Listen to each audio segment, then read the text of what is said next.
Good morning, welcome to coffee time sip and see. ఈరోజు coffee time sip and సిలో భాగంగా ప్రధాన తెలుగు వార్తా దినపత్రికలో వచ్చిన జాతీయ, అంతర్జాతీయ, రాష్ట్ర స్థాయి, జిల్లా స్థాయి వార్తలు ఏ విధంగా ఉన్నాయో ఒకసారి మనం పరిశీలన చేద్దాం.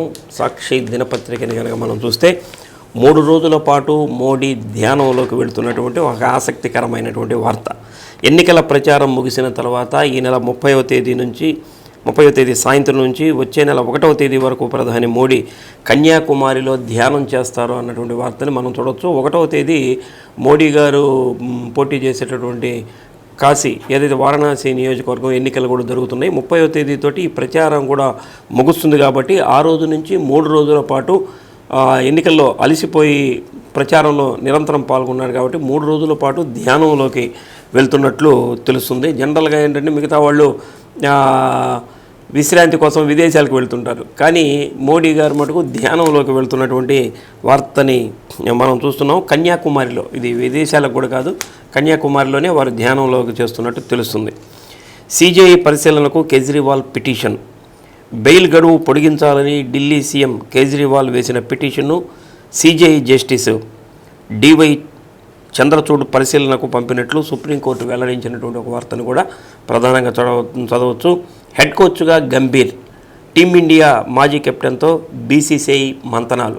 ఎందుకంటే కోల్కతా కోచ్గా అద్భుతమైనటువంటి ఐపీఎల్లో విజయం సాధించినటువంటి గంభీర్కి మంచి అవకాశం మన టీమిండియా కూడా హెడ్ కోచ్గా నియమించేదానికి అవకాశం ఉన్నటువంటి ఒక వార్తను కూడా మనం చూస్తున్నాం. ఇక రాష్ట్ర స్థాయి వార్తలను కనుక మనం పరిశీలిస్తే ఈ సడలింపులు పచ్చ సిరాతో పోస్టల్ బ్యాలెట్ ఆమోదంపై గతేడాది జూలై 19న కేంద్ర ఎన్నికల సంఘం స్పష్టమైన మార్గదర్శకాలు ఇచ్చిందన్నటువంటి ఒక వార్తని ప్రధానంగా చూడవచ్చు. 3 కేసుల్లో పిన్నెలకి ముందస్తు బెయిల్, ఫలించని పచ్చ బ్యాచ్ పోలీసుల కుట్రలు అని వేశారు సాక్షి దినపత్రికలో. వేగంగా బీసీజీ వ్యాక్సిన్ 3 నెలల్లో 20 లక్షల మందికి పంపిణీ చేసినట్లు ఒక వార్తను కూడా మనం చూస్తున్నాం. రోహిణి తీవ్రత లేనట్టే, ఇదొక మంచి వార్త. రోహిణి కార్తెలు ఏంటంటే వడగాల్పులు వచ్చేటటువంటి అవకాశం ఉంటుంది. అయితే ఈ సంవత్సరం మటుకు వడగాల్పులు రావట, అయినా కానీ ఈ ఎండ తీవ్రత మాత్రం 3 రోజుల పాటు ఉంటుందని తెలియజేస్తున్నారు. కాబట్టి వడగాల్పులు ఉండవు కాబట్టి కొంత మనం సేద తీరినట్లుగానే భావించవచ్చు. ఇంకొక ఆసక్తికరమైనటువంటి వార్త ఏమిటంటే వజ్రాన్వేషణ. కర్నూలు, అనంతపురం జిల్లా సరిహద్దుల్లో పొలాల వైపు అన్వేషకుల పరుగులు. ఈ సీజన్లో ఇప్పటికే 9 వజ్రాలు దొరికినట్లుగా కూడా తెలుస్తుంది. ఏటా 40 నుంచి 50 వజ్రాలు ఈ పొలాల్లో దొరుకుతాయట. తమ పొలాల్లోకి రావద్దని విజ్ఞప్తి బోర్డులు పెడుతున్న రైతులు. ఆఫ్రికా తరహాలో ప్రభుత్వం వజ్రాలు కొనుగోలు చేస్తే మేలంటున్న వజ్రాన్వేషకులు. ఇదే బాగానే ఉంది. మన జిల్లాలో కూడా ఎక్కడన్నా ఇటువంటివి లభ్యమైతే మరవాళ్ళు కూడా వెళ్ళి ఆ వజ్రాలు పొందేదానికి అవకాశం ఉంటుందేమో, చూడాలి. ఇక ఈనాడు దినపత్రికగా చూస్తే పట్టణాల్లోనూ కోతలు. రాష్ట్రంలో 253 ఫీడర్లలో సమస్యలు. గంటల తరబడి నిలిచిన విద్యుత్ సరఫరా, ఒక్కపోతతో ప్రజలకు ఇక్కట్లు అన్నటువంటి ఒక బ్యానర్ ఐటెంను కూడా వేయటం జరిగింది. 10వ తరగతి లోపు 16.29% మంది మానేశారు, విద్యార్థులు రాలేదట. దానికి సంబంధించిన ఒక వార్తను కూడా చూస్తున్నాం. ఈసారి బ్యాంకు ఖాతాల్లోనే పింఛన్లు, వృద్ధులకు అవస్థలు తప్పనట్లే. ఈసారి కూడా మళ్ళీ బ్యాంకుల్లోనే వేస్తారట. మరి ఎందుకనో అయిపోతుందిలేండి, ఎందుకంటే రేపు ఎలక్షన్ కౌంటింగ్ కూడా అయిపోతుంది కాబట్టి ఏదో ఒక ప్రభుత్వం వచ్చే నెలకి ప్రమాణ స్వీకారం చేస్తుంది కాబట్టి ఈ వృద్ధులకి ఈ కష్టాలు తప్పేదానికి అవకాశం ఉంటుంది. విమానానికి బాంబు బెదిరింపు, అత్యవసర ద్వారం ద్వారా ప్రయాణికులు దించివేత అన్నటువంటి ఒక వార్తను కూడా చూస్తున్నాం. ఒకే కుటుంబం 110 మంది ఓటర్లు. బీహార్లో రాజకీయ పార్టీలను ఆకర్షిస్తున్న చందేల్ నివాస్, వాళ్ళ ఇంట్లో 110 ఓట్లు ఉన్నాయట, బాగా ఆకర్షిస్తున్నట్లు తెలుస్తుంది. కాటేస్తున్న కలుషిత జలం, నగరాల్లో భయం. నిన్న గుంటూరు, నేడు విజయవాడ. తుప్పుపట్టిన పైపులే కారణం, ప్రాణం పోతున్న యంత్రాంగం మొద్దు నిద్ర అన్నటువంటి ఇంకొక సామాజిక పరమైనటువంటి వార్తను కూడా వేశారు. తెలుగు ప్రజల ఆత్మబంధువు ఎన్టీఆర్. ఇంకోటి తెదేపా అధినేత చంద్రబాబు ఘనమైనటువంటి నివాళులు ఇచ్చినటువంటి వార్తను చూస్తున్నాం. 100 కోట్ల విలువైన మాన్సాస్ భూమిపై కన్ను అన్నటువంటి ఇంకొక వార్తను కూడా ప్రధానంగా చూడవచ్చు. ఇక ఆంధ్రజ్యోతి దినపత్రికను చూస్తే నిప్పుల కుంపటిల రాష్ట్రం, ఒక్కపోత వేడి వడగాల్పులతో జనం విలవిల. మరో 4-5 రోజులు ఇంతే. దేశంలో అత్యధికంగా రాజస్థాన్లో 50.5 డిగ్రీల ఉష్ణోగ్రత నమోదైనటువంటి ఒక వార్తని చూడవచ్చు. జవహర్ రెడ్డి సర్వభ్రష్టత్వం, సిఎస్గా కెరీర్లో చివరి రోజుల్లో మరకలు అన్నటువంటి ఒక బ్యానర్ ఐటమ్ని వేశారు. అంతకుముందు వివాదరహితంగానే విధులు, జగన్ సేవలోకి వచ్చాక మారిన తీరు, మన్యంలో కుమారుడి మైనింగ్ దందా, మెడకు చుట్టుకున్న విశాఖ భూముల స్కామ్ అనే ఒక బ్యానర్ ఐటమ్ని సిఎస్ జవహర్ రెడ్డి మీద వేశారు. 10,000 కోట్లు పవర్ షాక్, ఈఆర్సీకి ప్రతిపాదించనున్న డిస్కమ్లు, ఫలితాలకు ముందే మరో బాదుడుకు రెడీ, 4 ఏళ్లలో జనం నెత్తిన 72,988 కోట్లు భారం అన్నటువంటిది వార్తను వేశారు. కొనలేం తినలేం, అమాంతం పెరిగిన కూరగాయల ధరలు, ఏ కూర అయినా సరే కిలో 50 రూపాయలకి తక్కువ లేదు. బహిరంగ మార్కెట్లో అయితే 70 రూపాయల నుంచి 80 రూపాయలు అమ్ముతున్నారు. వంకాయలది అదే దారి, బీన్స్ది ఒకటే దారి, 150 రూపాయల పైమాటే. రైతు బజార్లో కాస్త నయం, తెగుళ్ళు అకాల వర్షంతో దెబ్బతిన్నటువంటి పంటలు అన్నటువంటి వార్తని కూడా ఒకటి వేశారు.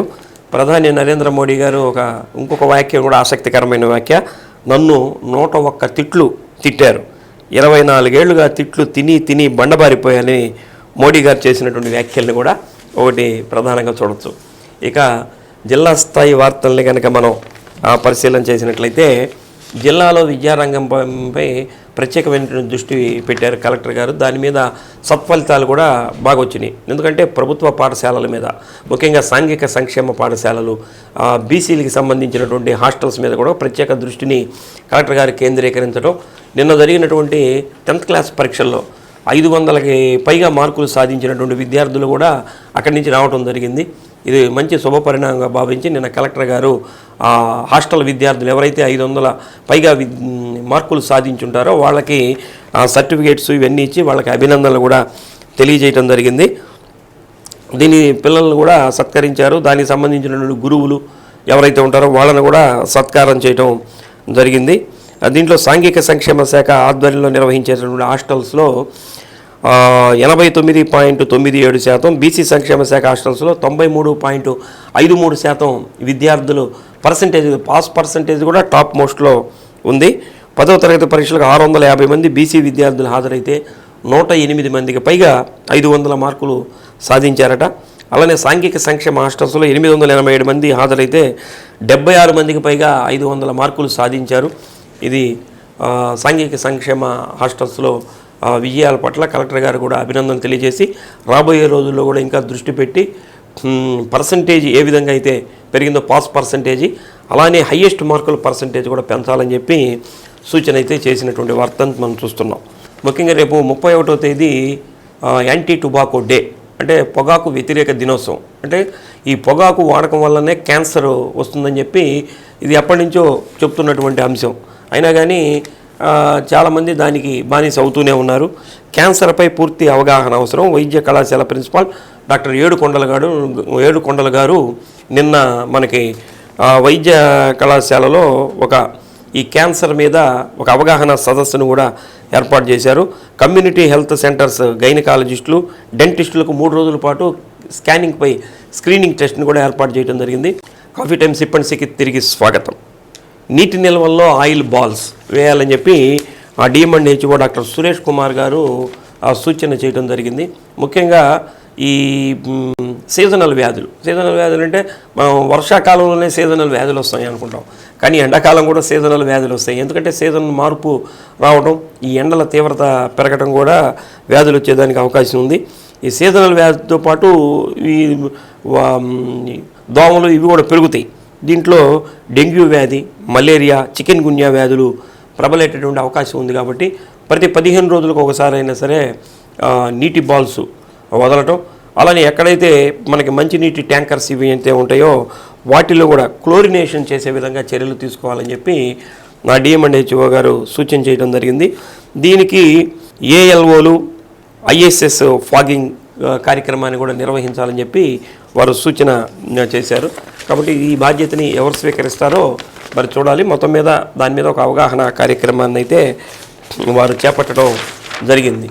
అలానే ఎండాకాలం వచ్చింది, చాలా చోట్ల కూడా తాగునీటి కోసం అందరూ రోడ్లు ఎక్కుతున్నటువంటి సందర్భం.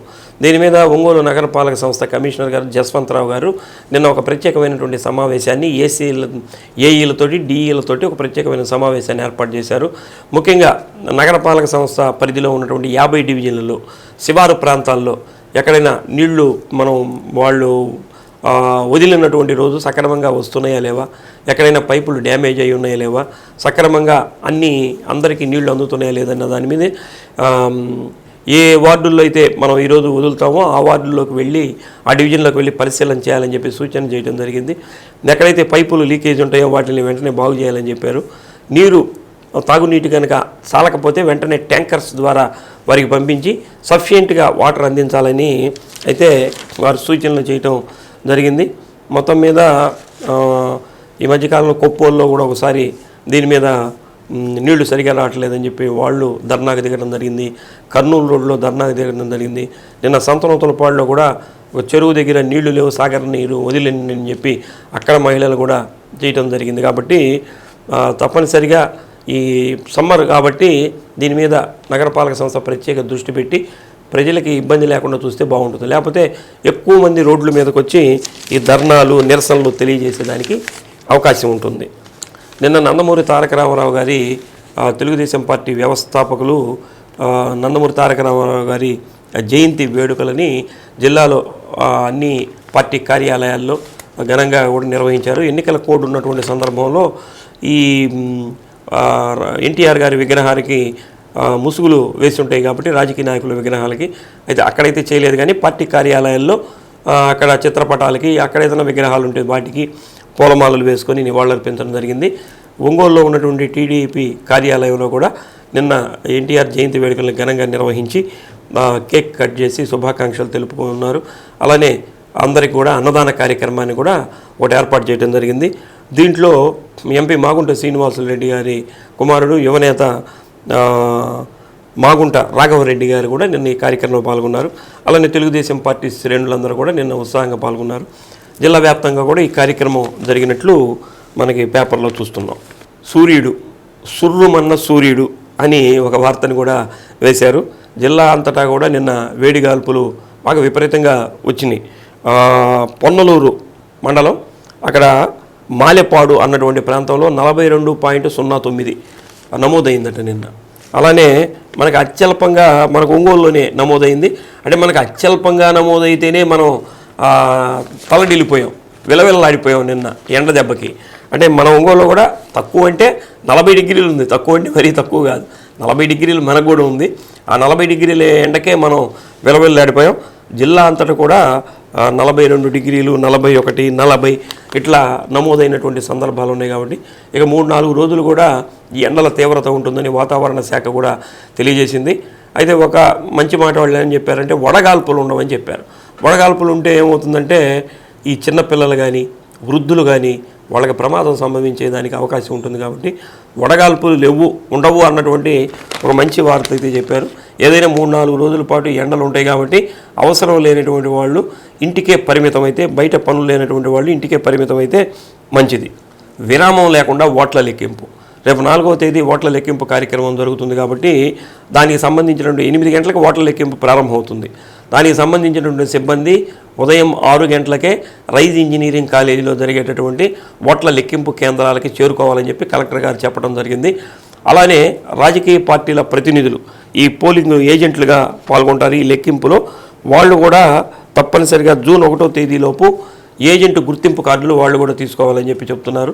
ఎవరైతే ఓట్ల లెక్కింపు కేంద్రానికి వస్తారో వాళ్ళు తప్పనిసరిగా గుర్తింపు కార్డు ఉన్నటువంటి వాళ్ళనే లోపలికి అలౌ చేస్తారు. కాబట్టి దాన్ని కూడా అప్లై చేసుకోమని చెప్పి చెబుతున్నారు. అలానే విరామం లేకుండా అంటే ఏమిటంటే టీ బ్రేక్ కానీ అలానే టిఫిన్ బ్రేక్ కానీ భోజనం బ్రేక్ కానీ ఏముండదు. అంటే కొంతమంది వెళ్ళేవాళ్ళు వెళ్తుంటే మిగతా వాళ్ళు దాన్ని కొనసాగిస్తారేమో. కాబట్టి నిరంతర ప్రక్రియలాగా దాన్ని కొనసాగించేదానికి కలెక్టర్ గారు ఏర్పాటు చేశారు. జిల్లా ఎస్పీ గారు కూడా నేషనల్ హైవే మీద ఉంటుంది రైజ్ ఇంజనీరింగ్ కాలేజ్ అనేది. అంటే అది 6-వే రోడ్డు కాబట్టి ఒకవైపు బ్లాక్ చేస్తున్నట్టు తెలుస్తుంది. రెండో వైపు నుంచి వాహన రాకపోకలకి అనుమతి ఇచ్చారు. దానికి కూడా ప్రత్యేకమైనటువంటి ఏర్పాట్లు చేస్తున్నారు. అలానే ఓట్ల లెక్కింపు సందర్భంలో చుట్టుపక్కల గ్రామాల్లో ఎక్కడ కూడా బాణసంచ కాల్చేటటువంటి పర్మిషన్ కూడా ఇవ్వటం లేదు. అలానే డ్రోన్లు కూడా ఎగరవేయకూడదని చెప్పి ఒక హెచ్చరిక అయితే జారీ చేశారు. అలానే ఎవరైతే ఈ ఎన్నికల ఓట్ల లెక్కింపుకు వస్తారో వాళ్ళకి బ్రీత్ ఎనలైజర్ ద్వారా పరీక్ష చేసే లోపలికి పంపిస్తారట. ఈ జాగ్రత్తలు కూడా తీసుకోవాల్సినటువంటి అవసరం అయితే ఉంది. పోలీసు అధికార దుర్వినియోగంపై మాకు చెప్పండి. గుంటూరు పోలీసు ఫిర్యాదుల ప్రాధికార సంస్థ చైర్మన్ నిరంజన్ రెడ్డి గారు ఇది ఒక కొత్త ప్రాధికార సంస్థ అని ఒకటి ఏర్పాటు చేసినట్లున్నారు. విధి నిర్వహణలో పోలీసు అధికార దుర్వినియోగానికి పాల్పడిన ఆయా కేసుల్లో నిందితుల్ని స్టేషన్కు తీసుకొచ్చి కొట్టినా, దాడి చేసినా, ఎఫ్ఐఆర్ నమోదు చేయకపోయినా బాధితులు నిర్భయంగా తమ కార్యాలయంలో ఫిర్యాదు చేయవచ్చని జిల్లా పోలీసు ఫిర్యాదుల ప్రాధికార సంస్థ దానికి సంబంధించిన చైర్మన్ నిరంజన్ గారు సూచన చేశారు. దీనికి ఒక సెల్ నెంబర్ కూడా ఇచ్చారు. 9849818351 అన్నటువంటిది ఒక నెంబర్ కూడా ప్రాధికార సంస్థకి ఫిర్యాదు చేయవచ్చని వాళ్ళు తెలియజేయటం జరిగింది. ఇది కూడా పోలీసు దీంట్లో ఒక గొప్ప మార్పుగా కూడా మనం చెప్పవచ్చు. దాన్ని కూడా ఎవరైనా కావాలంటే ఉపయోగించుకోవచ్చు. మనకి ఒంగోలు చుట్టుపక్కల ప్రాంతాలు, ప్రకాశం జిల్లా అంటే కళాకారులకి పుట్టినిళ్ళు. ఇక్కడ ఎప్పుడు నిరంతరం ప్రతి ఆదివారం కూడా సివిఎన్ రీడింగ్ రూమ్లో ఘంటసాల మాస్టర్ గారి పాట కచేరీలు కానీ ఇంకొక పాట కచేరీలు, సంగీత విభావాలు ఇవన్నీ జరుగుతూనే ఉంటాయి. ముఖ్యంగా నాటకాలకు కూడా ఇక్కడ పెద్దపీట వేస్తున్నటువంటి సందర్భం. నిన్న ఎన్టీఆర్ జయంతి సందర్భంగా కొప్పోలు గ్రామంలో వారు పరిషత్తు నందమూరి తారక రామారావు జయంతి సందర్భంగా నాటకోత్సవాలని ప్రారంభించారు. ఇవి 3 రోజుల పాటు జరుగుతాయి. నిన్న ప్రారంభమైన రాష్ట్ర స్థాయిలో ఉన్నటువంటి నాటక సమాజాలు దీంట్లో పాల్గొంటున్నాయి. ప్రతిరోజు రాత్రి 9 గంటల నుంచి ఈ నాటక పోటీలు ప్రారంభిస్తారట. కాబట్టి ఎవరైనా దీనికి సంబంధించి ఇంట్రెస్ట్ ఉన్నటువంటి వాళ్ళు, కళాకారులు ఆ నాటక పోటీలను కూడా దీన్ని చూడవచ్చు. దీనికి సంబంధించి నిర్వాహకులుగా ఆ సంస్థ అధ్యక్షుడు రఘుపతి గారి అధ్యక్షతన ఈ కార్యక్రమాలన్నీ కూడా నిర్వహిస్తున్నారు. ఇది కాఫీ టైమ్ సిప్ అండ్ సీలో ఉన్నటువంటి ప్రధానమైనటువంటి వార్తలు. 3-4 రోజుల పాటు మనందరం కూడా జాగ్రత్తగా ఉండాలి. ఎందుకంటే ఎండల తీవ్రత కూడా బాగా పెరిగిపోయింది. ఇంట్లో కూడా ఉష్ణోగ్రతలు బాగా వస్తున్నాయి. మనం స్నానం చేసేటటువంటి నీళ్లు కూడా వేడిగా మారిపోతున్నాయి, తాగేటటువంటి నీళ్లు కూడా వేడిగా మారిపోతున్నాయి. కాబట్టి ప్రజలు కొంత అప్రమత్తంగా ఉండాలి. జాగ్రత్తలు కనుక తీసుకున్నట్లయితే 3-4 రోజుల తర్వాత మళ్ళీ మనం హ్యాపీగా ఉండేదానికి అవకాశం ఉంటుంది. ఈరోజు coffee time sip and see ఇంతటితో సమాప్తం. రేపటి కాఫీ టైమ్ సిప్ అండ్ సీలో మళ్ళీ కలుద్దాం. అంతవరకు సెలవు, నమస్కారం.